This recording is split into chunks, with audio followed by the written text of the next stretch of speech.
డీజిల్లో ethanol కలిపే ఆలోచనను కేంద్ర ప్రభుత్వం తాత్కాలికంగా పక్కన పెట్టినట్టు తెలుస్తోంది. డీజిల్లో ఇథనాల్ కలిపే అంశాన్ని ప్రస్తుతానికి పక్కన పెట్టినట్లు కేంద్ర మంత్రి సురేష్ గోపి గారు రాజ్యసభలో వెల్లడించారు. ఇథనాల్తో మిక్స్ అయిన డీజిల్ సేఫ్టీ ప్రమాణాలను అందుకోవడంలో విఫలమైందని చెప్పి కూడా మంత్రి సురేష్ గోపి గారు చెప్పుకొచ్చారు. ఇథనాల్ మిక్సింగ్ వల్ల ఫ్యూయల్ యొక్క ఫ్లాష్ పాయింట్ తగ్గుతోందని ఆయన వెల్లడించారు. ప్రస్తుతం డీజిల్లో ఐసోబ్యూటన్లు కూడా కలపట్లేదని చెప్పి ఆయన ప్రకటించారు. అయితే ఇదంతా కూడా డీజిల్ కి సంబంధించిన అంశం.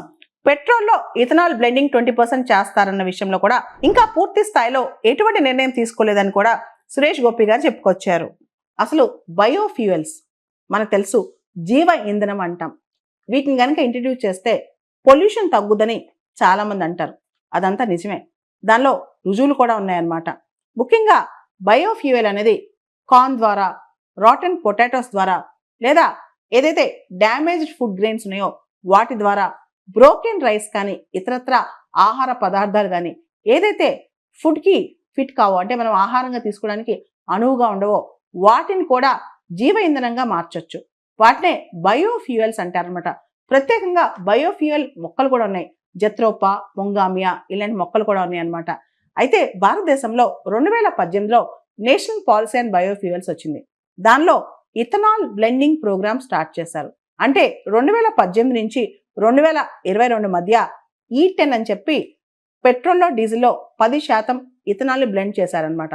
2022 నుంచి 2030 మధ్య ఇథనాల్ బ్లెండింగ్ 20% తీసుకురావాలని చెప్పి 2030 టార్గెట్ గా పెట్టుకున్నాం. కానీ 2025కే 20% బ్లెండింగ్ అయిపోయిందనమాట. అంటే 5 సంవత్సరాల ముందే ఈ టార్గెట్ మనం అచీవ్ చేసాం. ఇది మొత్తం నేషనల్ బయోఫ్యూయల్ కోఆర్డినేషన్ కమిటీ అప్రూవల్తోనే చేసాం అనమాట.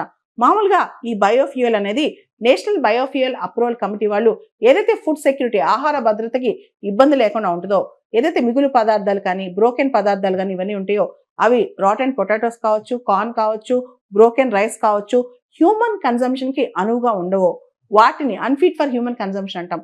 వాటి ద్వారా కూడా బయోఫ్యూయల్ తీస్తారనమాట. దాంతోపాటు మెయిజ్ కావచ్చు, షుగర్ కేన్ కావచ్చు, మొలాసిస్ కావచ్చు, వీటి ద్వారా కూడా ట్రై చేస్తారు. దాంతోపాటు అగ్రికల్చర్ రెసిడ్యూ, ఏదైతే గడ్డి, రైస్ స్ట్రా ఉంటుందో అది కానీ, కాటన్ స్టాక్ అంటే పత్తి పంట వచ్చిన తర్వాత ఆ కొమ్మలు ఉంటాయి కదా, స్టెమ్స్ ఉంటాయి కదా, అవి కావచ్చు, లేదా సాడస్ట్ కావచ్చు, ఇవన్నీ కూడా వీటితో కూడా బయోఫ్యూయల్స్ తయారు చేస్తారనమాట. దీనివల్ల తక్కువ ఖర్చుతో ఎకనామికల్ గా బయోఫ్యూయల్స్ తయారు చేయొచ్చు. దీనికి సంబంధించి ఇథనాల్ని ప్రత్యేకంగా మన ఫ్యూయల్ లో వాడతారు. ముఖ్యంగా రకరకాల స్కీమ్స్ కూడా గవర్నమెంట్ లాంచ్ చేస్తుంది అనమాట. ఉదాహరణకి ఇథనాల్ ఇంట్రెస్ట్ సబ్వెన్షన్ స్కీమ్ కూడా ఇథనాల్ బ్లెండింగ్ పెంచడానికి ఇలాంటి స్కీమ్స్ కూడా స్టార్ట్ చేస్తుంది అనమాట.